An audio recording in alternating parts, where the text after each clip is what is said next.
Cerca Teleeuropa sul tuo Play Store o Apple Store e scarica la nostra app. Teleeuropa Network ti segue ovunque. Disponibile per tutti gli utenti Android e Apple. Ti aspettiamo.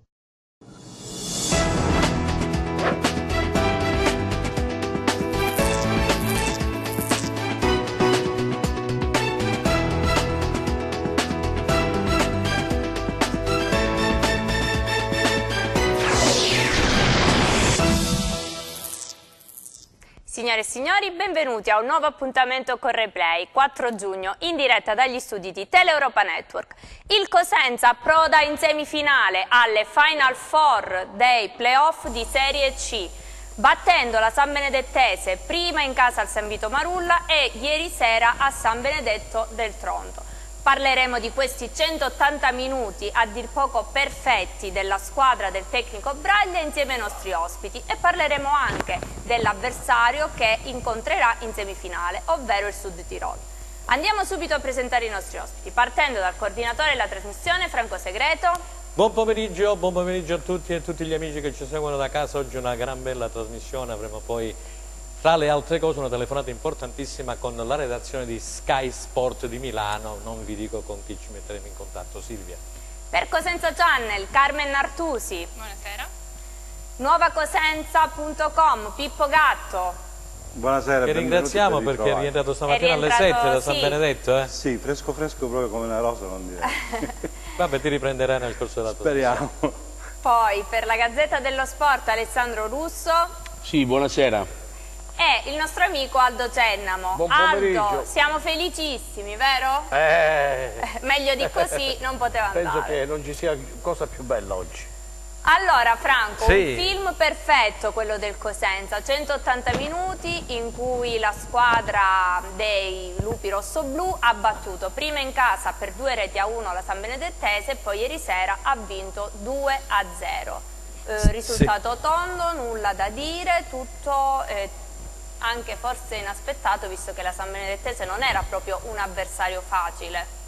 Avversario facile non era per quello che la San Benedettese era riuscita a fare in campionato, visto che è considerato che si era classificata al terzo posto. Aveva perso già al San Vito Marulla la settimana precedente, quindi era stata archiviata quella partita e diciamo che era molto attesa la sfida appunto di ieri sera alla Riviera delle Palme di fronte a 10.000 spettatori e ad 800.000 i tifosi del Cosenza che hanno seguito appunto i rossoblù nelle Marche. Detto questo, mi pare che la partita, insomma, l'abbiamo vista tutti, c'è poco da dire, il Cosenza è stato superiore non di una spanna ma molto molto di più.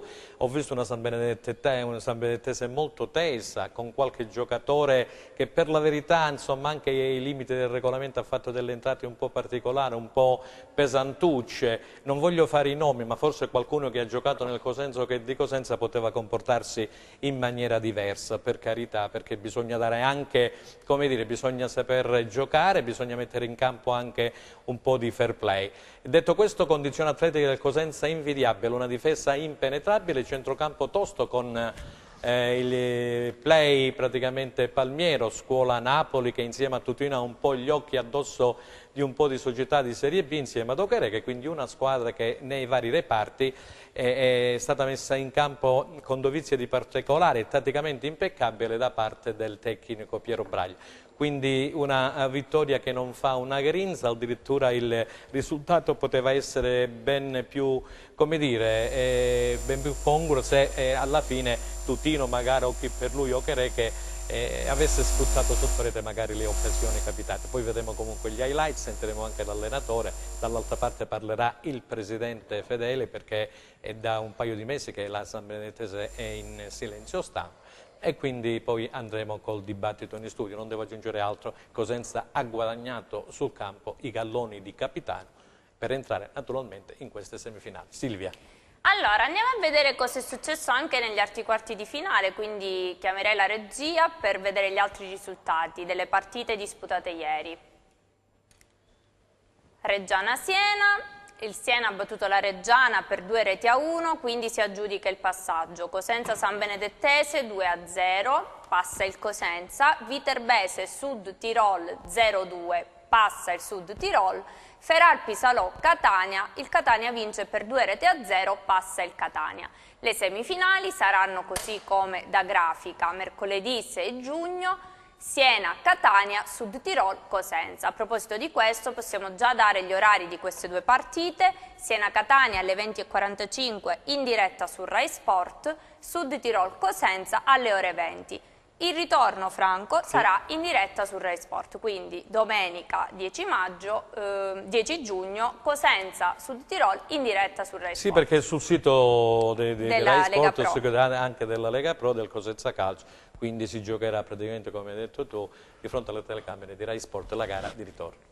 Allora, andiamo subito a parlare della gara di ieri. Allora, Carmen, un Cosenza, cuore, determinazione e anche tanta testa, perché in difesa non ha sbagliato quasi nulla e gli attaccanti hanno dimostrato appunto di essere lì, tutti pronti. Anche Baclé, che era subentrato nella ripresa, ha calciato un calcio di rigore a dir poco perfetto.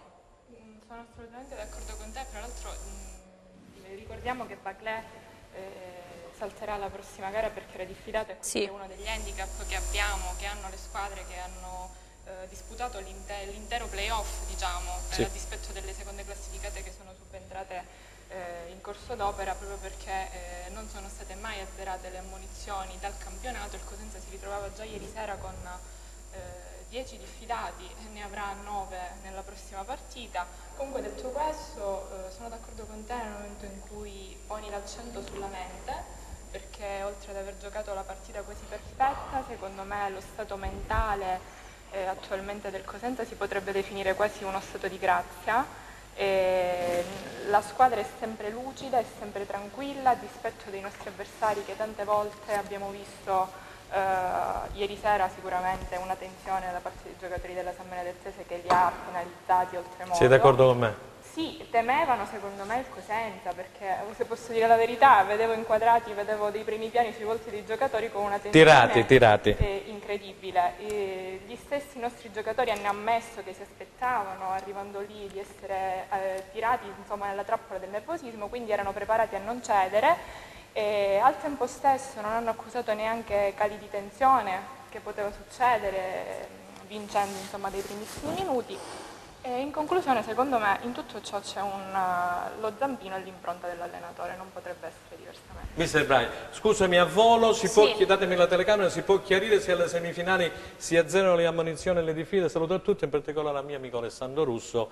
Questo è Massimo Dione Salvi che salutiamo. Non si azzerano purtroppo, lo ripeto, lo sottolineo, onde evitare di mandare un messaggio che non è quello giusto, ma noi vi diamo sempre da Teleeuropa le cose giuste, ve le anticipiamo, non si azzerano, come diceva la collega Carmen Artusi, continua il Cosenza ad avere 9 diffidati, quindi mi raccomando attenzione ai prossimi cartellini gialli. Silvia.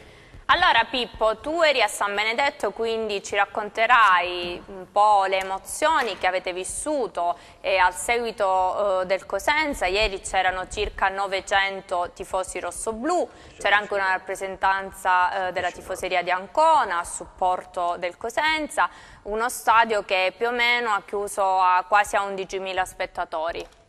10.000, no, 10.000 è dispari, praticamente il Cosenza ha vinto anche da questo punto di vista. L'hanno dato l'incasso, Pippo? Sì, non l'incasso l'hanno dato solamente gli spettatori. Perché me l'hanno detto, perché il Cosenza l'ha dato 100.000. L'hanno dato solamente al microfono, hanno dato solamente il numero degli spettatori, però non lo so adesso. Vabbè. Comunque, una tensione, come dire, non alle stelle, di più, arrivati lì già tutto presidiato. Si è svolto tutto regolarmente, però quello che si è avvertito appena arrivato il Cosenza nel campo, questo non stato di grazia, di più i giocatori che sono andati, come fanno ogni partita, a controllare lo stato del terreno e tutti i fischi ovviamente del pubblico, e allora sono andati proprio sotto la curva loro, non a provocare, ma a dirgli: noi ci siamo qui, siamo venuti a giocarci la partita, potete fare quello che volete. Così è stato, perché in un catino come quello che c'è a San Benedetto del Tronto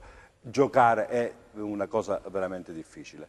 Quello che vorrei aggiungere in più è che non solo Braglia, che è la mente di tutto, perché Braglia è uno che prepara meticolosamente non solo le partite, ma anche la sua squadra. Ogni giocatore, ieri per esempio uno su tutti, Mungo, che fra le linee è stato devastante, ieri aveva una rabbia e una cattiveria agonistica che non gli vedevamo durante questo campionato. Sono 3 partite che Mungo sta facendo, non di più. Tutino, che ieri non ha fatto gol ma ne ha fatti fare 3, perché uno diciamo che non è andato a buon fine, ma gli altri 2 gol sono stati propiziati da lui. Tutino alle stelle, è tutto un organico, come ha detto poi a fine gara Dermacu, è l'organico che è tutta la squadra che sta facendo gruppo. A me ha fatto ricordare molto l'avventura del 78 di Marzio, quando a un certo punto è scattato l'incantesimo. E questa volta è scattato l'incantesimo. È un cammino lungo, non bisogna cullarsi su quello che è stato fatto fino ad oggi, perché ogni gara, e lo vedo nella tensione anche delle interviste di fine gara del mister, ogni gara è una storia a sé e non è assolutamente facile, come molti dicono e pensano, la doppia gara di 210 minuti, dico io, perché sono 180 più tempi supplementari e calci di rigore. Sulla gara contro il Sud di Tirolo. Il Sud di Tirolo è una squadra che è messa su molto bene da Aladino Valoti, Aladino se l'ha curata, ha tirato fuori questo bel Marcantonio Costantino che sta timbrando sempre il cartellino, ma tornando alla gara di ieri ho visto un Cosenza che non solo è in condizione stratosferica, ma che riesce a gestirsi le energie. Questa è una cosa molto importante, significa che ha una maturità tattica tale che riesce a gestire la partita, come è accaduto anche a Trapani. Guardate, il Cosenza, come le altre squadre, ma forse il Cosenza di più, ha giocato 6 partite in 20 giorni, praticamente la media di una partita ogni 2 giorni. E chi arriverà in finale giocherà 9 partite in 30 giorni, una cosa incredibile. Uno stato di forma che bisogna dare atto non solo ai giocatori, ma allo staff tattico, allo staff tecnico, ai preparatori. A Pino Pincente, no? Pino Luigi, Pincente, scusa, ma Luigi, medici. figlio di Pino. Guardate, Luigi. I medici hanno rimesso su una situazione Ocherè che è trasformato perché aveva delle carenze che gli sono riuscite, sono stati bravi i medici a capire qual era il suo problema e a rimetterlo in pista. Ieri Ocherè, che ovviamente sta dando tanto, non è che poi, però quando serviva il suo allungo è stato importantissimo. E ieri il 10 non va dato solo alla squadra, ma va dato ai 757 cuori rossoblu, dico io, palpitanti, che sono andati a sbarcarsi 1350 km per seguire il Cosenza e hanno fatto sentire il loro sostegno insieme a 50-60 ragazzi di Ancona e 10 ragazzi di Lanciano. Si è tornati un po' al vecchio Red Bull Tour. Per chi ha qualche anno come me ricorda queste avventure che sono veramente un pezzo di storia, un regalo, una cosa bella, un'avventura che deve continuare nel migliore dei modi e che il Cosenza ha le armi per farlo, perché questo Cosenza sta imparando man mano che gioca ad avere non solo coscienza delle proprie capacità, ma adesso sta imparando che dentro e dietro di loro ci sono i lupi. Allora, Alessandro, Braglia ha proposto il solito 3-5-2, non ha cambiato niente rispetto alla precedente formazione. Baclé è subentrato nella ripresa, sarà poi autore della seconda rete e questo 11 diciamo che è un po' quello vincente, con Camigliano preferito anche a Pascali. Ma tra le altre cose ci sarà sicuramente l'opportunità per utilizzare tutti in queste ultime partite, quindi giocare con lo stesso 11 è una scelta credo ponderata, ma i fatti, la fatalità delle partite porterà sicuramente il Cosenza a fare il turnover, perché adesso c'è una partita, poi ce ne sarà un'altra e probabilmente, anzi sperano tutti i supporter del Cosenza, ce ne potrebbe essere una un po' diversa a Pescara, quindi è chiaro che l'organico va guardato ormai senza nome, non si può pensare più che Reche, Tutino, Pascali, cioè, bisogna guardarla un po' come le partite di Champions, di Europa League, si gioca il Cosenza, l'organico è quello, chi va in campo giocherà la sua partita, anche perché il Cosenza le gare le sta giocando in una sorta di trance agonistica secondo me, perché non somiglia per niente, senza voler citare Benigni di Johnny Stecchino, non somiglia per niente al Cosenza del campionato. sarà scoccata quella famosa scintilla che il Cosenza si è improvvisamente impettito a partire dalla gara con la Sicola Leonzio, perché a mio avviso ha avvertito la rappresentazione geometrica della forza del pubblico e il pubblico ha avvertito questa rappresentazione della squadra ed è diventata un'altra squadra, perché io non la riconosco per niente, la riconosco la classe del nostro allenatore, riconosco adesso, come si può dire, l'atmosfera di cui parla Pippo, l'atmosfera un po' vincente, però devo dire in controtendenza, in maniera piuttosto scafata, pensando all'obiettivo massimo e non all'obiettivo minimale, quello sì abbiamo vinto straordinario, adesso facciamo l'epopea, l'epica, no. Il Cosenza non ha fatto nulla ancora, è semplicemente approdato al turno di semifinale, perché adesso arrivati in semifinale, viva Dio, bisognerà cercare di andare in Serie B, non è che si vuole pensare di farsi la sviolinata, i voli pindarici perché abbiamo vinto a Riviera delle Palme, era già successo oltre 20 anni fa, è risuccesso con un risultato pingue, ora bisogna andarci molto cauti perché, come diceva bene il Sud Tirol, è una squadra, Pippo, è una squadra tosta, una squadra descritta con un'organizzazione tattica bella e importante, ha 2 centrali su 3 molto lenti, che potrebbero essere fatti a fette da Okereke e Tutino, però un errore madornale da non far incorrere è quello di pensare, di non pensare di passare il turno. C'è da dire invece che il Sud Tirol è una squadra costruita da Ladino Valotti e dunque ha un'impronta valida. Ora prendiamo per buono questo grande successo che ha mandato in visibilio la Cosenza sportiva, abituata a ben altri tipi di atmosfere, e ora queste altre atmosfere un po' più importanti della gara in casa contro la San Benedettese vanno portate in campo, perché a questo punto il Cosenza deve essere spinto in finale, dove poi si giocherà una partita e dove può arrivare un certo tipo di risultato per motivi concreti e anche motivi trascendenti. Sì, grazie. Allora, Aldo, alla vigilia di questo doppio incontro... Fai una domanda, faccio sì, va bene. Sì, perché poi dobbiamo andare probabilmente in pubblicità. Mi spavento, però va bene. E tanto già lo so che l'anno prossimo gioco di sabato. Mi sembra di riconoscere questa voce, diciamo così. Salutiamo gli amici. Devo salutare a Torino, mi ha detto questa cosa. Salutiamo gli amici Elio Principato fa bene e Tonino Tolci. Un auto spettacolare. Andiamo a noi. Andiamo a noi. Allora, alla vigilia eravamo tutti insomma un po' in ansia per questa doppia sfida, questa San Benedettese che sembrava essere, non lo so, l'avversario impossibile per molti, anche per molti giornali, diciamo così. Che anche ieri dicevano che insomma era difficilissimo. Ma il titolo fu appropriato come quello del Corriere dello Sport. Esatto, abbiamo titolato Il Cosenza sa come fare in trasferta. Esatto. Quando è uscito... L'entusiasmo comunque, finisco, è finalmente l'entusiasmo che abbiamo sempre detto, insomma, di far crescere in città. Ieri sera ci sono state anche insomma, dei caroselli, delle sfilate, macchine che suonavano, fuochi d'artificio. Ma io quando è uscita la notizia, che con Franco ci siamo sintonizzati, era alle 11:30, poi l'hanno fatta a mezzogiorno il sorteggio con io mi sono immediatamente poi messo in contatto con sia il direttore generale che con il presidente. Noi siamo andati benissimo perché la San Benedettese è una squadra abbordabilissima, l'abbiamo vista in casa, l'abbiamo stracciati, erano impauriti i giocatori, ma anche ieri abbiamo visto che una squadra che non ha gioco, soltanto si poggiano su Bellomo e fanno sulla fascia quello che possono fare, ma ieri la determinazione, la forza, la volontà, la spinta che c'era in questa squadra ha fatto sì che i 10.000 tifosi che mi diceva il direttore generale che tifavano, e anche Pippo che era lì proprio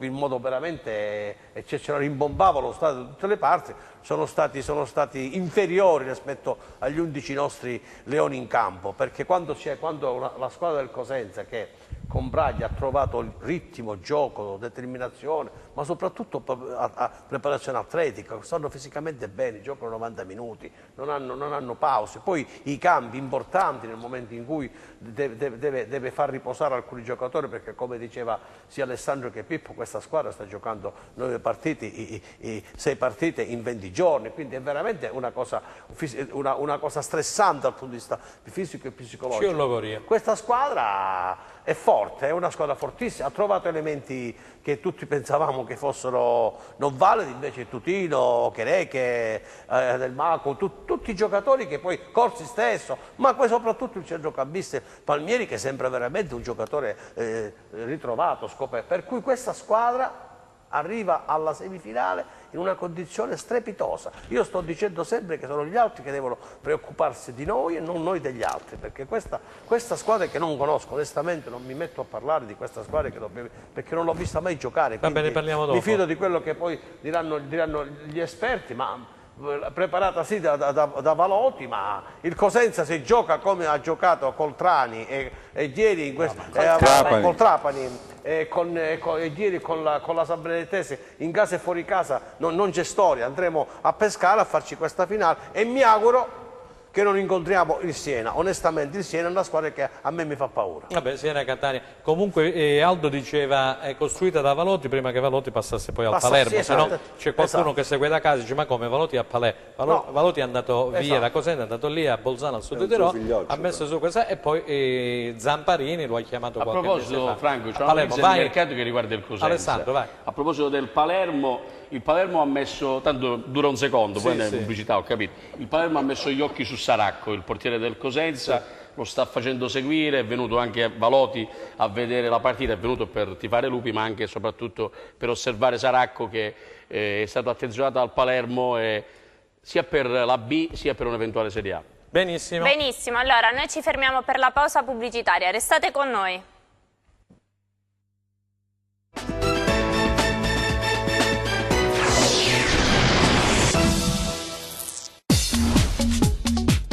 Cerca Teleeuropa sul tuo Play Store o Apple Store e scarica la nostra app.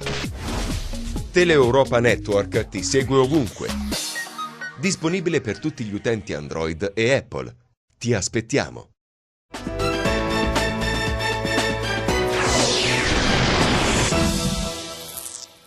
Bentornati con noi per la seconda parte di Replay. Allora andiamo subito a leggere un messaggio che ci ha inviato un nostro tifoso, Giuseppe Tomasi. Ieri sera per l'ennesima volta ho visto una squadra tosta e cattiva agonisticamente. Continuiamo a sognare verso una meta impensabile inizialmente.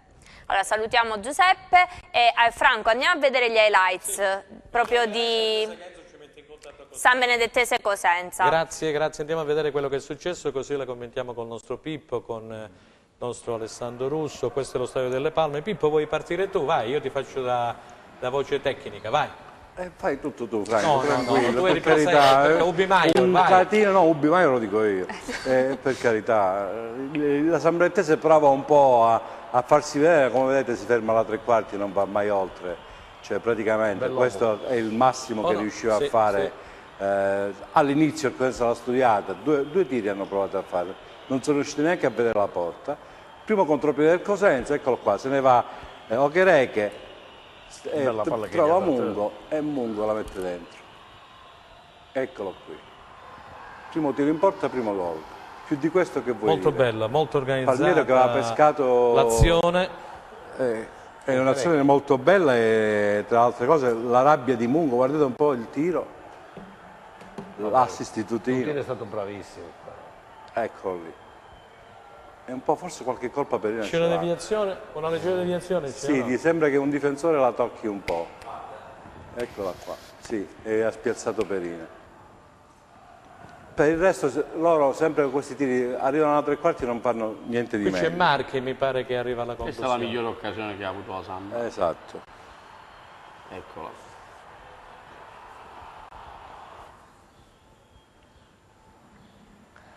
Ecco qua. Beh, questo è il gol. No, questo è il gol annullato a Bruccini. Mi sembra che non sia un po' se ci riusciamo a fare gioco. Non è fuori gioco, Lì l'hanno valutato in fuorigioco, poteva starci, no, era uno scarpino che era proprio al di là, Pippo. E qui c'è ancora un tiro di Mungo dalla distanza che termina alto sulla traversa. C'è la San Benedetese che cerca di riordinare le idee, ma le idee sono state sempre annebbiate, caro Pippo, quelle della San Benedetese. Non solo, il problema secondo me era più che altro che c'era stanchezza tra di loro.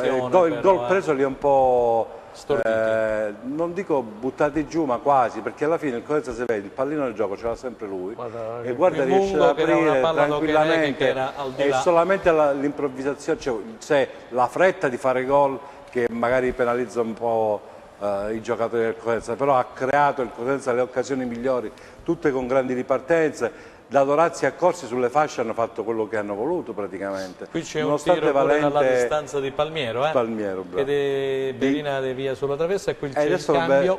L'entrata di Baclay in luogo di Okereke. E qua dovrebbe essere il rigore su Tutino, che viene atterrato, se lo fa fuori, mentre butta giù Perina. Perina nervoso, Sì, l'ex portiere del Cosenza abbastanza nervoso. Il giocatore che non è chiaro occasione gol, perché c'è uno che arriva e può evitare il gol. Ed è anche bella Io direi adesso Leonetti di metterci in contatto, visto che ormai le immagini sono terminate o quasi. C'è la trasformazione di Baclay, che è qualcosa e Consommi che lo tiene, palla da una parte e portiera dall'altra. Adesso Braglia fa i suoi e da qui in avanti diciamo che non c'è più nulla da segnalare. Assolutamente no, c'è da rilevare il salvataggio sulla linea di Dermaco all'ultimo minuto, che è stato... Lì si era inserito Rapisarda, giusto? Sì, esatto, Rapisarda la stava per mettere dentro, voleva fare il gol dell'ex, e questa è impeccabile l'esecuzione. Bravo Baclay, bravissimo. L'ha messo da un pallone da una parte e portiera dall'altra. Conosceva un po' anche i suoi polli, Baclay sapeva,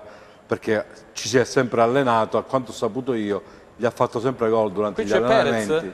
E con le scommesse si facevano lui e Baclay, chi gli faceva gol, e Baclay la vinceva sempre. E termina l'incontro. Benissimo. Allora, Carmen, c'era anche Maurizio Sarri ieri a vedere questa gara. Sì, infatti nei minuti che precedevano il fischio d'inizio è rimbalzato un po' dovunque, no? Sono stati rubati degli scatti, e in settimana lui era accompagnato da Marco Ianni, ricordiamo che è stato a Cosenza come vice allenatore di Cappellacci, e quest'anno invece è stato proprio al Napoli nello staff tecnico di Maurizio Sarri. E in settimana l'avevamo intervistato su Cosenza Channel, Ianni ci aveva preannunciato che sarebbe stato lì a vedere la partita. Ti interrompo un secondo perché abbiamo una telefonata. Pronto? Ciao. Salve, allora, Maurizio Compagnoni per la redazione di Sky Sport. Grazie di essere intervenuto in trasmissione. Ciao Maurizio, Franco Segreto, ciao. Grazie, gentilissimo. Allora, tu sei di San Benedetto del Tronto, abbiamo seguito insieme quasi la gara d'andata, poi ieri era Riviera delle Palme. Che vogliamo dire? Ne stiamo discutendo con alcuni amici della Gazzetta dello Sport di nuovocosenza.com, con il nostro opinionista Aldo Genema e con una collega di Cosenza Channel, Carmen Artusi. Che vogliamo dire, Maurizio, di questa gara che tu hai visto dal vivo? Ma che praticamente non c'è stata gara, perché dopo il gol del vantaggio del Cosenza, la stante per disunita, il Cosenza ha controllato anche con una certa facilità. Direi che praticamente già dopo 6 minuti si era capito che la storia era chiusa. Che Cosenza hai visto, visto e considerato che adesso incontrerà il Sud di Tirol in queste semifinali? Sia l'andata che il ritorno ho visto una squadra molto forte, con almeno 4-5 individualità di alto livello, molto ben allenata, molto ben messa in campo, e cosa importantissima a questo punto della stagione, che sta bene atleticamente. Non so se qualcuno vuole intervenire con Maurizio. Carmen per il nostro amico e collega Compagnoni di Sky. Buonasera, siccome stavamo parlando della presenza di mister Sarri ieri sera, secondo alcune indiscrezioni sappiamo che lei si è intrattenuto a fine partita a chiacchierare con il mister. Volevo sapere se per caso le ha spiegato come mai ha deciso di vedere questa partita e se le ha fatto qualche commento a caldo sulle due squadre. Devo essere sincero? Sì. Abbiamo parlato di quando andare a cena e in quale ristorante andare. Ok. Però l'indiscrezione era giusta. No, perché eravamo già d'accordo, appena lui sarebbe arrivato a San Benedetto, di andare a cena anche con mia moglie, e niente, stavamo decidendo la data. Prego, Aldo. Aldo Cennamo. Siena-Catania, tra le due squadre lei chi pensa che possa arrivare in finale? Faccio fatica perché purtroppo sono squadre che non conosco, nel senso che non le ho mai viste giocare. Certo, se leggo la formazione è chiaro che Catania ha individualità quantomeno più conosciute, però è relativo conoscere di nome. Faccio un esempio: io Palmiero fino a 2 settimane fa non sapevo minimamente chi fosse, e poi ho visto queste 2 partite ho capito che si tratta di un gran bel talento, perciò è difficile fare un pronostico su giocatori che non conosci. Grazie. Grazie. Allora, non so se Pippo Gatto di nuovocosenza.com vuole intervenire. L'ultima domanda per Maurizio. Io ho visto un po', non ho capito se era fiato corto o la Samp che ieri a un certo punto ha mollato, come se avesse mollato. Sì che il gol è vero che è stata una mazzata, in casa prendere il gol al quinto minuto fa male, però la reazione non è stata tale per come ci si poteva aspettare. Secondo te era un problema di stanchezza o è stata proprio la botta psicologica? Ma io credo una serie di cose. È chiaro, la botta psicologica è altrettanto ovvio che non basta, perché comunque c'erano 84 minuti a giocare, giocavi in casa in un ambiente fantastico, era licito attendersi qualcosa di più. Io credo che sia stata proprio la prestazione del Cosenza a inibire la Samp stessa, perché praticamente non l'hanno mai fatti avvicinare all'area di rigore, è come se la Samp non fosse mai stata in partita. Poi parliamo anche di una squadra che secondo me è andata anche oltre i suoi limiti, perché questa non è una squadra che aveva un potenziale da lottare per la Serie B.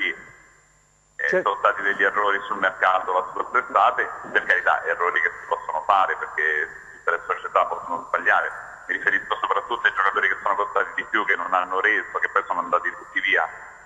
La Samp ha fatto il massimo. Ieri poteva fare di più, è vero, ma credo che sia stato soprattutto merito del Cosenza. Sì, anche quella mossa di mettere Mungo fra le linee e praticamente inibire completamente Bellomo è stata una di quelle chiavi di lettura della partita, che alla fine ha dato ragione a Braglia, che probabilmente, come fa al suo solito, se le studia proprio al millesimo. Beh, conosco di fama Braglia, so quanto è bravo. Tra l'altro un po' il Cosenza lo seguo anche in stagione, perché ci gioca un mio amico che è Massimo Loviso, poi sono anche altre persone che conoscono, come posto direttore delle relazioni istituzionali Carlo Federico, che ritengo un gran dirigente, perciò quando avevo visto che era arrivato Braglia ero sicuro che il Cosenza sarebbe ripartito alla grande. Maurizio, un'ultima cosa, allora di Sarri non ne parliamo, non sappiamo dove andrà, anche se oggi il nostro Corriere dello Sport ha titolato una bella vignetta del direttore Zazzaroni con Sarri, che avrai visto sicuramente, però ti volevo dire, a questo punto farai il tifo per il Cosenza, immagino, no? Beh, insomma, è una squadra, sai, tifo io, proprio per ruolo devo essere equidistante, poi un conto sta la San Benedetto, che è la squadra della mia città, però insomma ho visto un gran pubblico, una gran bella squadra, e se dovesse andare in Serie B, credo che anche per la Serie B sarebbe un bel acquisto. Credo che Cosenza e Catania, ma ci metto anche Siena, siano piazze che non possono stare in Serie C. Grazie, c'è Pippo. Se, ovviamente tu avrai visto ieri tutte le partite. Un'ultima domanda, che è una curiosità, se vuoi, da giornalista, perché alla fine vedere assegnato un rigore al 100° minuto un po' fa venire qualche dubbio, anche vedendo le immagini, che quel rigore... Ti riferisci a Reggiana-Siena? Esatto, di Reggiana-Siena sembra un po'... Che ne dici? Guarda, allora, ho letto ma non l'ho visto e sono curioso di vederlo, perché ho letto e sentito di tutto. Purtroppo in Serie C non è la prima volta. Io mi ricordo tanti anni fa una finale in Campania-Pescara dove successe di tutto. Peraltro l'arbitro di quella partita fu anche promosso. A volte le promozioni dalla Serie C alla Serie B mi lasciano un pochino perplesso, non capisco quali sono i metri di giudizio. Ok, hai detto tutto, hai detto tutto. Grazie Mario. Quello di ieri non l'ho visto, Grazie mille di essere intervenuto. Grazie Buona serata. Maurizio. Ciao. Grazie, ciao. Allora, Franco, andiamo subito ad ascoltare le parole del tecnico Braglia. È stato molto chiaro, Maurizio, no? Mi pare che poi ne parleremo, molto chiaro, molto competente. Allora, detto di tutto e di più, caro Alessandro. Equilibrato, come equilibrato, poi ha detto poi non so, le partite e gli spareggi per andare in Serie B a volte lasciano un po' perplessi. Vai, Silvia. Mister Braglia. È qui? Dove? Dovrebbe arrivare. La squadra ha fatto la prestazione che doveva fare, perché se vuoi vincere su questo campo devi giocare così, devi essere tosto così, perché loro sono una squadra tosta con un grande pubblico, come ce l'abbiamo noi, ce l'hanno loro. perciò noi dobbiamo essere non felici di più, perché abbiamo buttato fuori una grande squadra secondo me. Bisogna gestire le energie, bisogna cercare di recuperare il più possibile, loro hanno anche 2 ore di più di noi di recupero, perché poi a questi livelli dopo inizia a contare tutto. Loro hanno giocato alle 6, noi si è giocato 2 ore e mezzo dopo. Non ci sta da viaggiare, loro ci aspettano là e loro sono una squadra forte, se no non arrivi secondo in questo girone. Bene, allora andiamo proprio a parlare del Sud Tirol. Franco, sì, allora questo Sud Tirol ha disputato il girone B, ha totalizzato 55 punti, sì. Si è posizionato davanti alla Samp e dietro il Padova che è stato promosso direttamente in Serie B. Sì, hai detto bene, poi interrogheremo anche la nostra collega Carmen Artusi. Giocano allo stadio Druso di Bolzano, che ha una capienza di 4.000 spettatori. Abbiamo anche l'immagine che è bellissima, passa il fiume Adige lì alla confluenza con l'Isarco, un'immagine bella a livello di geografia, Alessandro, guarda là, meraviglia, sì, a destra c'è lo stadio, 4.000 abitanti e 4.000 spettatori, non ci sono le 2 curve, caro Pippo, quindi vedi dove devi sistemarti, se a destra o a sinistra, perché abbiamo le 2 tribune laterali al centro. Benissimo, ecco c'è l'Adige, quella è Bolzano e lì si vede sulla destra una parte delle Dolomiti. Possiamo tornare in studio, lo stadio diciamo si chiama Truso, come dicevo prima, è allenata questa Sud Tirol da Zanetti, Paolo Zanetti, che è un ex centrocampista degli anni 90 dell'Ascoli. È diciamo un giovane allenatore, perché per i primi 2 anni e mezzo praticamente è stato collaboratore della Reggiana fino a diventare praticamente il secondo allenatore anche della Beretti e poi è stato chiamato quest'anno appunto da Valotti come allenatore del Sud Tirol. Praticano un 3-5-2, giocatori importanti, ha detto Pippo prima questo Costantino che anche se viene dalla Serie D è un giocatore che realizza un bel po' di gol, hanno Vinetò come difensore centrale ex Lecce, questo ragazzo che se ne era interessato il Cosenza appunto quando giocava nel Lecce, è una squadra che praticamente ha dato fastidio a tante altre formazioni, tant'è che si è classificata al secondo posto, come diceva Silvia, nel campionato nel girone B, subito dietro il Padova, quindi se è arrivata seconda un motivo ci sarà. Silvia. Carmen, allora, interroghiamo Carmen sul Sud Tirolo. Allora, i giocatori insomma più temibili, mi pare di capire siano Costantino.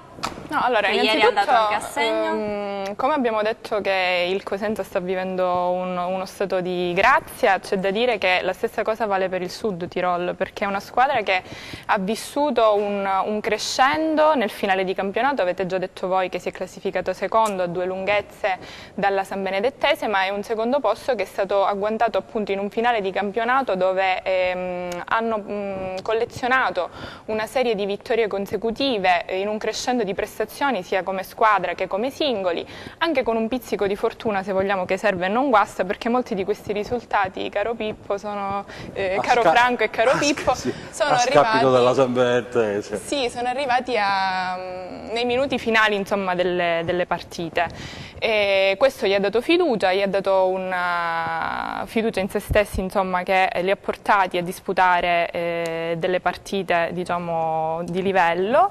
Per quanto riguarda la squadra, hai detto tu già Franco che giocano ci sono 2 esterni molto importanti del centrocampo, ha dei nomi particolari, io vi leggo la formazione con la quale ieri è sceso in campo. Freddi, molto bravo questo portiere, poi i centrali 3 sono Erlich, Sgarbi e Vinetò, poi i 2 esterni di centrocampo Tait da una parte e poi dall'altra c'è Frascatore, questo Frascatore che ha giocato anche, lo ricordo, nella Regina. C'è un regista anche esattamente, molto forte. Poi in mezzo al campo abbiamo Bro, Berardocco e Smith e poi in attacco l'hai detto prima Costantino e Giasi, questo ragazzo di colore, e poi c'è pure Candellone. Insomma è una squadra diciamo di gente che si mangia l'erba, nel senso che sono portatori d'acqua la maggior parte, però molto legati, hanno fatto gruppo, hanno fatto sinergia, hanno fatto spogliatoio, una squadra che vincere come suol dirsi aiuta a vincere e crede nell'impresa. Costantino quest'anno ha segnato 14 reti in viene dalla campionato, quarta serie questo ragazzo. Prelevato dalla Serie D, ne ha segnate mi pare già 3 nei playoff, perché contro il Viterbese ha segnato una doppietta all'andata e anche al ritorno, quindi sicuramente i fari saranno puntati su questo giocatore che è un classe 90. Sì. E affiancato anche, come dicevi tu, dall'altro terminale offensivo che è un giocatore di nazionalità ghanese. Jazzy. Che però mi dicono essere un po' testa calda, tant'è che ieri durante la partita il mister ha dovuto sostituirlo perché era insomma a rischio cartellino, quindi possiamo un attimo tenere sotto d'occhio questa situazione. Pippo, allora. Io non ho avuto il tempo di studiare, ho io viaggiato tutta stanotte, ti assicuro, siamo arrivati stamattina alle 5. È preparata però Carmen, Ho studiato io che non sono partita. Un buon voto diamo a casa.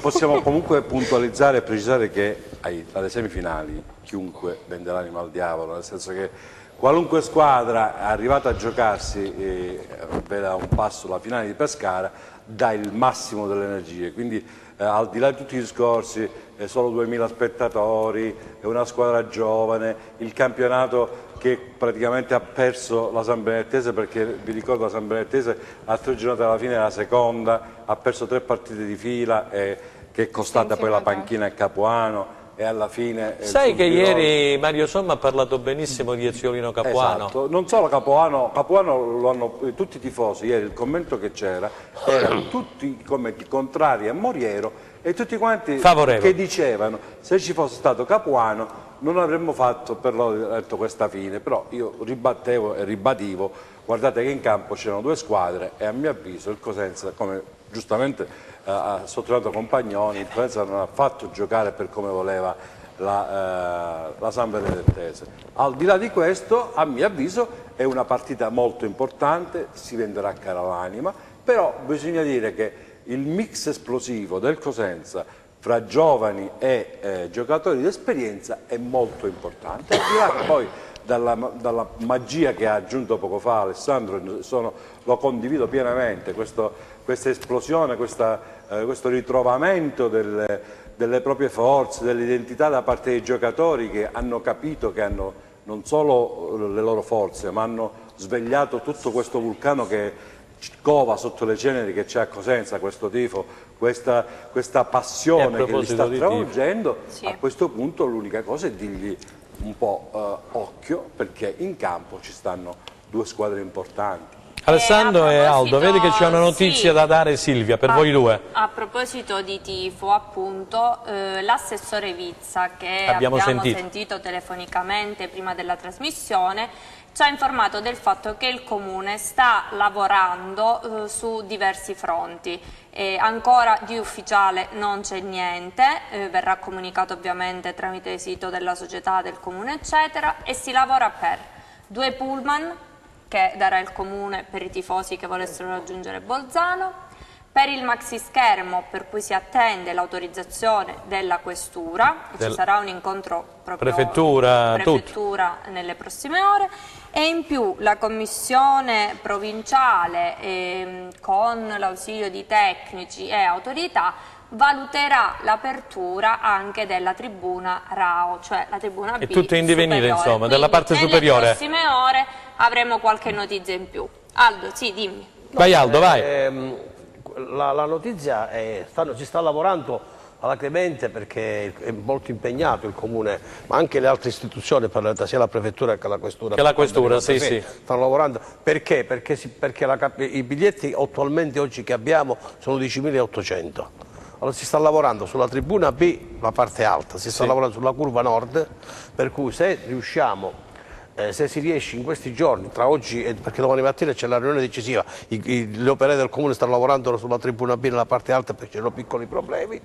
Se si dovesse riuscire tra stasera e domani ad avere questo, si potrebbe avere una capienza dai 16 a 17.000 spettatori, perché si prevedono circa 17 o 18.000 spettatori, quindi una cosa. Per quanto riguarda invece le altre cose che ha detto Silvia, sì, i pullman mi pare che saranno a disposizione, speriamo che questa volta li daranno, perché per quanto riguarda da San Benedetto pare che ci sia, esatto, ma per quanto riguarda il maxi schermo c'è sempre il problema da aspettare che la Lega dia l'autorizzazione e che la dia in tempo, perché l'altra volta c'è stata l'autorizzazione, è arrivata alle 7 di sera quando la partita era alle 8, 8 e mezza, per cui speriamo che arrivi in tempo così. Però c'è un altro dato da dire, che questa affluenza fortissima che ci sarà di tifosi a Cosenza, perché io sono stato ieri a Fuscaldo e c'è veramente un ribollire, la gente ormai sta impazzendo per trovare i biglietti, per muoversi, però giustamente come dice Pippo andiamoci calmi, perché questa partita è una partita importantissima. Prima giochiamocela mercoledì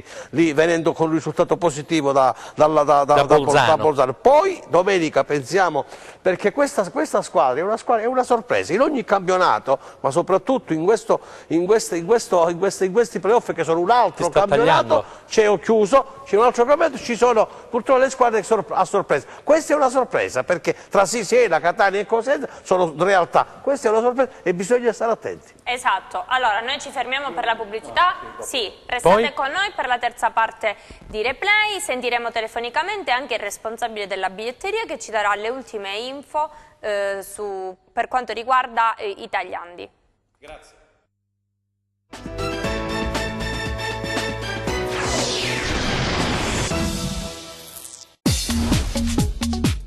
Cerca Teleeuropa sul tuo Play Store o Apple Store e scarica la nostra app. Teleeuropa Network ti segue ovunque. Disponibile per tutti gli utenti Android e Apple. Ti aspettiamo.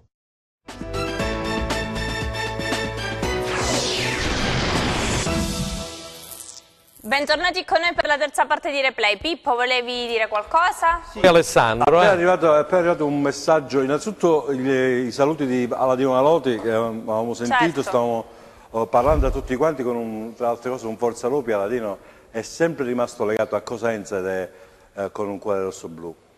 E poi quella di un pullman che è stato organizzato da Giuseppe Milicchio, che salutiamo, costo 70 €, rivolgersi a lui per chi vuole partire per Bolzano e si può, mi ha lasciato pure un numero, 368 777 3931, per chi vuole prenotare c'è posto per andare a Bolzano. Ripeti il numero perché non lo abbiamo in sovrimpressione, quindi sì, è bene 368 777 3931. Chi l'ha organizzato questo? Giuseppe Milicchio. Ok. Alessandro, vai. Alessandro, allora hai visto, lo stadio sta muovendo la questura della prefettura, la società si sta muovendo, l'assessore Vizza, e insomma un po' di movimento c'è per questa partita. È scontato. Adesso ripeto, prima ne parlavamo a microfoni spenti, la cosa che bisogna evitare con grande attenzione è quella di farsi prendere dall'effetto risultato. Ripeto ancora una volta, non per essere bastion contrario, il Cosenza al momento non ha combinato nulla di decisivo. Siamo d'accordo, siamo d'accordissimo. L'obiettivo di queste tre partite adesso bisogna essere molto esperti in questa fase. Sì, i voli, le bellezze, il tifo, il viaggio, l'epopea, ma adesso giochiamo la partita d'andata, dopodiché il San Vito Marulla sicuramente avrà una veste da partita da annali. Da quello che aveva detto Aldo prima, da quello che è stato comunicato dal Comune di Cosenza, si va verso una capienza allargata che sarà assolutamente necessaria per arrivare a questa partita. Una partita da giocare con grande attenzione, ma ho fiducia perché alla fine dei conti il tempo è galantuomo e le critiche asperrime e veramente ingenerose nei confronti del Cosenza, del direttore sportivo Trinchera e anche nei confronti talvolta di Braia, secondo me adesso hanno davvero lasciano il tempo che trovano. Si parla di calcio reale, adesso bisogna dare merito anche a loro. Allora dovrei avere una telefonata, pronto? Pronto? Allora, in linea abbiamo Teodoro Gioia, responsabile della biglietteria del Cosenza Calcio. Grazie Teo di essere intervenuto. Grazie Teodoro, grazie. Ciao Teodoro. Grazie a voi e buonasera. Un po', se puoi alzare un po' la voce. Alza la voce e sicuramente sarà una settimana di duro lavoro per tutti voi. Che novità ci sono? Quando partirà la prevendita? Quali sono gli orari?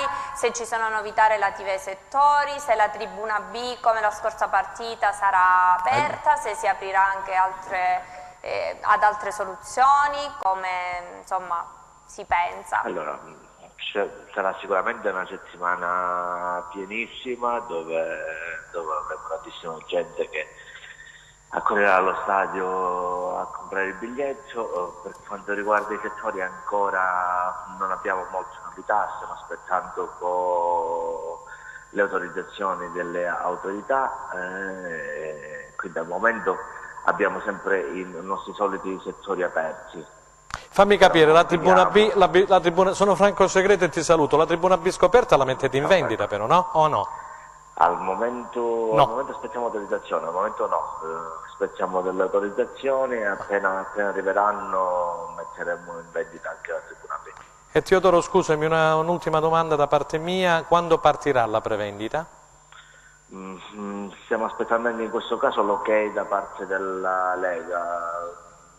Ma speriamo di partire al più presto. Potrebbe partire anche prima della gara d'andata? Sì, assolutamente sì. Potremmo addirittura pensare, se abbiamo l'ok da parte della Lega, di avere un'apertura già nel tardo pomeriggio di oggi. Perfetto. Okay. Vogliamo ricordare un attimo gli orari dello store? Allora, come orari saremo aperti tutti i giorni dalle 10 alle 13 e dalle 16 alle 19. Domenica, il giorno della gara, aperti allo store dalle 10 alle 13 e dalle 15 poi ci sposteremo ai botteghini. E per le persone che non abitano a Cosenza c'è anche la possibilità di acquistare online? Assolutamente sì, basta registrarsi sul sito Booking.Show, possono acquistare tranquillamente online il biglietto, oltre che possono trovarlo nei punti vendita autorizzati. Ok, ne vogliamo ricordare a Cosenza qualcuno?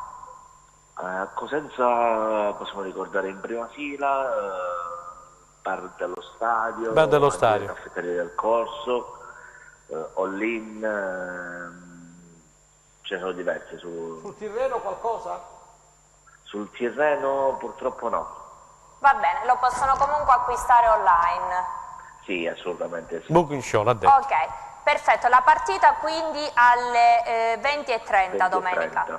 20:30 confermato. Grazie. Va bene, grazie mille Teodoro di essere intervenuto e buon lavoro. Grazie, e ce ne sarà tanto di lavoro, meno male. Speriamo. Allora, Carmen, volevi aggiungere qualcosa? No, io semplicemente, visto che si stava parlando di tifo, però dimmi Franco, vado? No, stava finendo vai. Alessandro. Il mio telefonino che Alessandro è attento al suo telefono. Nella fase in cui il calciomercato è esploso, se non guardi il telefono, sono fuori mestiere. È vero. E siccome sei un maestro, dici qualche novità, dacci qualche notizia della mia Juve, dammi qualche Saracco te l'ha detto che è seguito dal Palermo. Un passo da annunciare Emre Can e anche Perin. Questi sono ormai vicinissimi.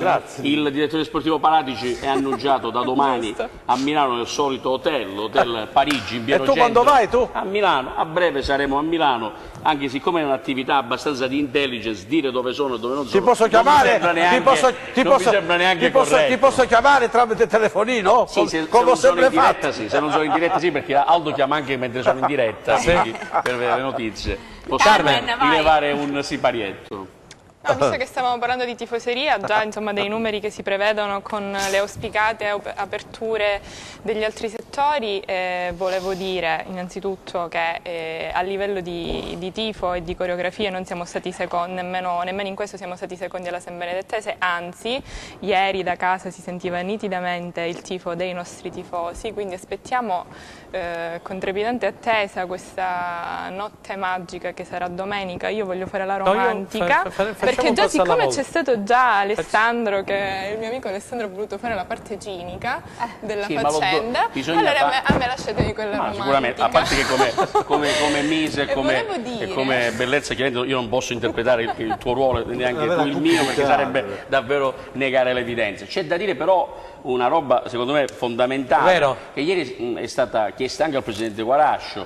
Sì, l'ambientazione, il tifo, la San Benedettese, ma c'è un aspetto fondamentale nella partita e nel tifo della San Benedettese. Lo stadio di Riviera delle Palme è uno stadio che amplifica a 1000 il tifo, è uno stadio tutto coperto e tutto a ridosso. Il San Vito è uno stadio che noi amiamo, il San Vito Gigi Marulla, è uno stadio che noi amiamo, ma è uno stadio anacronistico, vetusto, non c'entra più niente con il calcio contemporaneo. Infatti il sindaco siccome è stato detto appunto, è stato detto qui, ma in tempi non sospetti, è stato richiesto in maniera provocatoria, mi assumo le mie responsabilità, ma poi il Comune, siccome brillantemente sta gestendo la cosa, il San Vito va buttato giù e ricostruito. Certamente non per la partita di domenica, però per giocare un eventuale campionato vincente ci vuole un campo, un po' come quello del Riviera delle Palme. Immaginatevi 15.000 spettatori rossoblu in un campo di quella maniera. Si amplifica a 1000 il diapason, quindi non è una cosa che poi va tenuta in debita considerazione, anche perché il favore di andare allo stadio in un'atmosfera comoda, con una zona bar, un ristorante, una zona di compressione, la mixed zone, è chiaro che diventa uno spettacolo nello spettacolo. Chi non si sta innamorando nuovamente del Cosenza, Franco? O no? Chi viene a questi spettacoli deve respirare la sensazione di dover tornare perché c'ha qualcosa in più. Tra altre cose, giova ricordare che in questo momento il Cosenza Calcio è lo spettacolo più importante della provincia di Cosenza. Non esiste uno spettacolo che convoca 11.000 spettatori e probabilmente 15.000 come fa il calcio a Cosenza. Quindi è un aspetto sul quale ragionare e, come si può dire, programmare anche dal punto di vista socio-politico, perché è chiaro che è lo spettacolo degli spettacoli, è come si può dire, la cosa che funziona di più.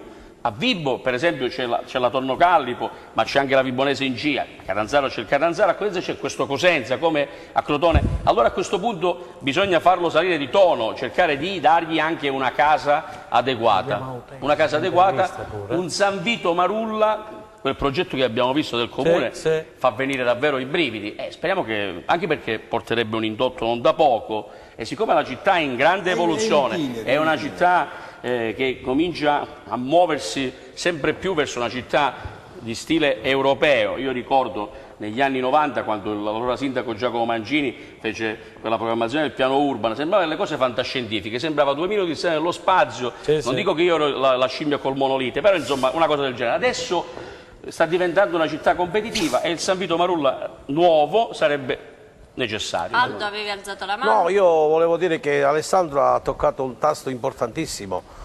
Si sta alacremente lavorando proprio per arrivare a questo. C'è stato un incontro venerdì, il sindaco è fuori Italia, ma penso che è andato bene proprio per dare la possibilità tra il 2020 e il 2021 di avere questo stadio, come dice Alessandro, con tutti i comfort e via dicendo. Però dobbiamo cominciare anche a fare un po' di autocritica, Alessandro, se vogliamo, perché dobbiamo capire se nel momento in cui questa categoria ci sta stretta e andremo sicuramente in Serie B, il pubblico poi, quando c'è una sconfitta o 2 sconfitte di seguito, comincia ad essere un'altra volta 1.500, 1.200, 1.300. Adesso noi dobbiamo tenere questo zoccolo duro che secondo me è interessante, allora si può veramente fare perché a Cosenza c'è la possibilità non solo di andare in Serie B, ma programmando bene, perché ci sono le volontà, ma c'è anche un presidente importante, vi dice una società importante. In questo momento ti posso assicurare, ti faccio un nome, io sono contentissimo che ha preso in mano di nuovo la situazione dal punto di vista come direttore generale, l'amico Federico, che sta facendo un lavoro enorme, perché anche con questo indotto che c'è attorno al deve funzionare, perché se non funziona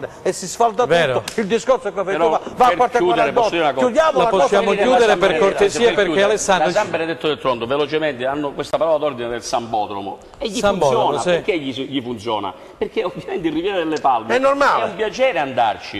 Non mi dite che andare al San Vito è un piacere? No, assolutamente no. Siamo d'accordo. E a proposito di San Benedettese, vediamo... Ascoltiamo cosa ha detto il presidente della San Benedettese, che all'andata aveva Fedele, quello dell'altra volta. lasciato dichiarazioni di fuoco. Di fuoco, mi avete azzoppato Bellomo, mi avete fatto questo, mi avete fatto quell'altro. Sì, dobbiamo e quindi sentirlo. vediamo che ha detto. Vediamo che ha detto. Stasera il risultato è questo, è giusto, perché noi non abbiamo giocato.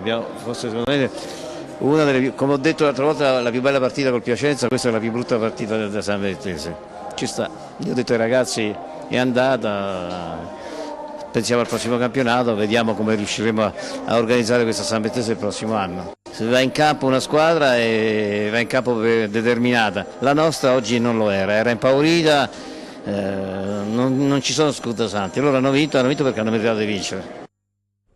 Bene. hanno meritato, questa volta è stato, diciamo, onesto. Era Che innegabile. Davanti all'evidenza dei fatti, a zoppamenti nessuno. No, questa volta no, Forse anche l'hanno perché alla tentato fine loro. Bellomo stava benissimo. E allora andiamo a dire le ultime sul Cosenza. Sì. Allora, Le volevo ultime un sul attimo fare una domanda ad Alessandro prima per quanto riguarda l'altra semifinale. Allora, Siena-Catania. l'altra semifinale è Siena-Catania. L'andata si vedrà in diretta su Rai Sport 20:45. Diciamo che la squadra che io ho visto tecnicamente più forte di quelle che ho visto in scena, io non mi ero illuso che fosse il Trapani. L'altra squadra che mi ha molto impressionato è il Siena. Il Siena è una squadra molto molto forte, che gioca un calcio molto riconoscibile, che sa quello che vuole, sa come prenderselo e gioca 90 minuti per far gol. Quindi è una squadra molto forte. Chiaramente il Catania, cosa possiamo dire del Catania? È una squadra oggettivamente costruita con nomi altisonanti, un po' diciamo sulle gambe dal punto di vista atletico nell'ultimo periodo, però adesso cosa si può pensare? Il Catania ha giocatori di classe cristallina, ha giocatori come Lodi che in un frame possono capovolgere la partita, ha alle spalle una tifoseria non da Serie A, quindi è chiaramente un avversario da tenere in debita considerazione sia per il Siena che per il Cosenza. Cosa vuoi che ti dica? È una partita per la quale non è facile interpretare l'asticella, molto dipenderà dalla gara d'andata, perché poi il fattore campo può fare la differenza. Il Catania è stato fermo lungamente, pensavo che potesse soffrire un po' di più con la Feralpi Salò, così non è stato. Però la Feralpi ha giocato discretamente bene, gli è stato negato un rigore pure, la Feralpi ha negato un rigore. Toscano ha già centrato un obiettivo perché è arrivato ai quarti di finale, si è giocato anche la possibilità della semifinale. Vero. Ripeto, il Siena mi sembra una squadra da tenere molto molto d'occhio, mentre per il sottotitolo, per chiudere, è proprio la classica outsider, una squadra, come si può dire, come si dice dalle parti di Cosenza, scivolente dal punto di vista calcistico, non si interpreta bene. Ci hanno anche dei giocatori, degli under molto forti, l'attaccante del Torino, il classe 98, mentre mi segnalano i due coinquilini di Vinetò come un po' lenti sì. Un 97 e un 98, non proprio esperti, visti Tutino e Okereke, speriamo in qualcosa di positivo per il Cosenza. Dall'altra parte, gara molto equilibrata fra Siena e Catania. E allora diamo le ultime perché ci stanno scrivendo, arrivano molte mail. Il Cosenza vogliono sapere se è tornato in città. No, non è tornato in città. Il Cosenza da San Benedetto ha proseguito per Bologna, dove intorno a qui a mezz'ora sosterrà praticamente una seduta diciamo così un po' di defaticante, esatto, per quelli che principalmente hanno giocato ieri un po' di meno, per gli altri un po' di più, e domani si trasferirà naturalmente dalle parti di Bolzano, quindi rimarrà lì, poi tornerà la squadra in aereo il giorno dopo, mentre poi il bus del Cosenza tornerà con i magazzinieri e con l'autista. Quindi questo è il programma che siamo riusciti ad avere, quindi il Cosenza non tornerà giù, ma naturalmente già verso Bologna e domani andrà in Veneto e da quelle parti. Tutto Carmen, sicuramente giocare la gara di ritorno in casa dovrebbe essere una cosa più...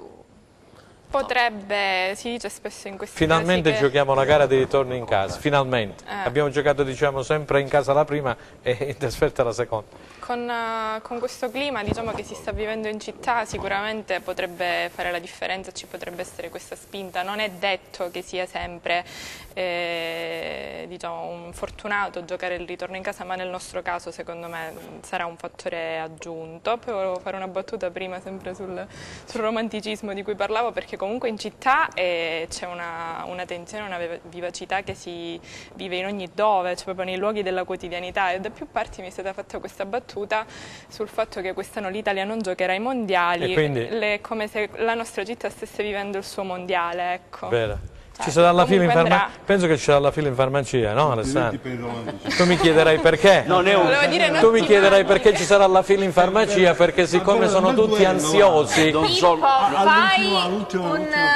no Carmen, ci sarà la fila in farmacia, sono tutti ansiosi, tutti, e allora vanno per le gocce, per gli ansioliti. A dir basta.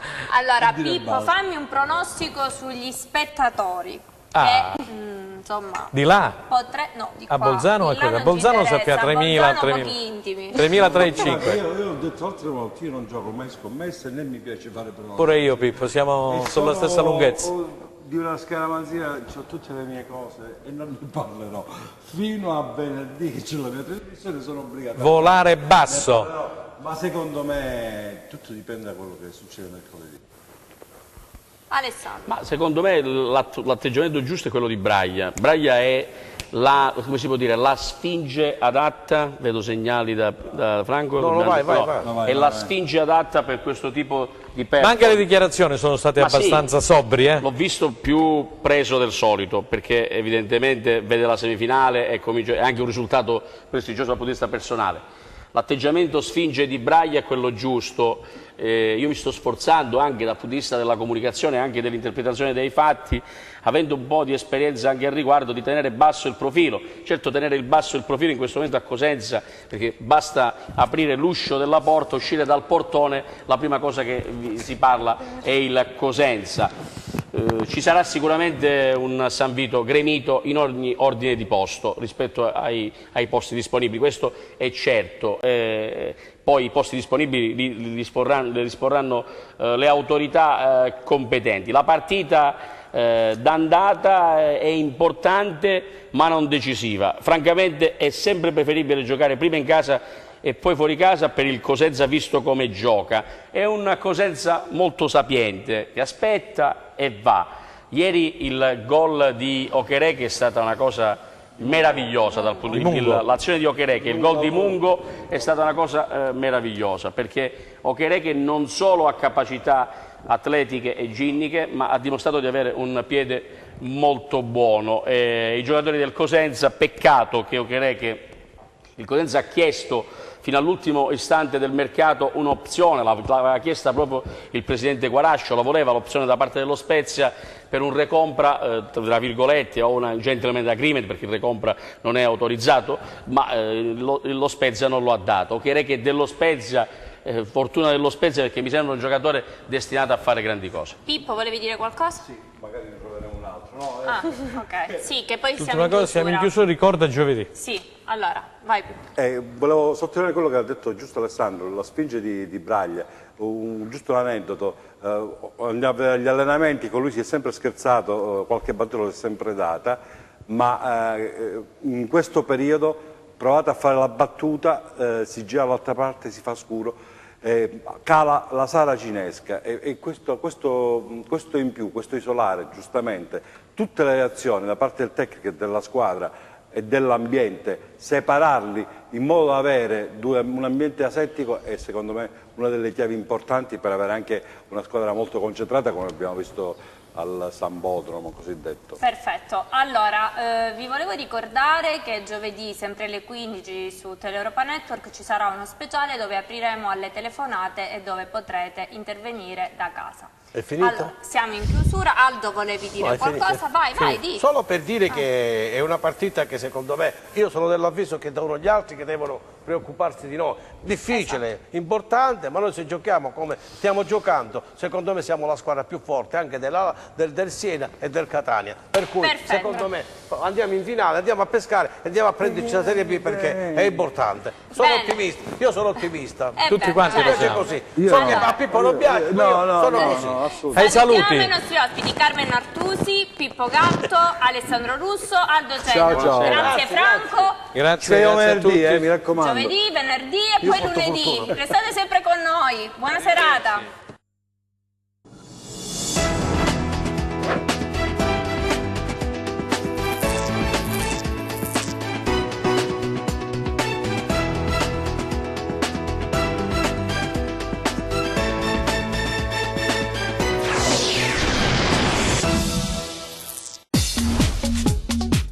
Cerca Teleeuropa sul tuo Play Store o Apple Store e scarica la nostra app. Teleeuropa Network ti segue ovunque. Disponibile per tutti gli utenti Android e Apple. Ti aspettiamo!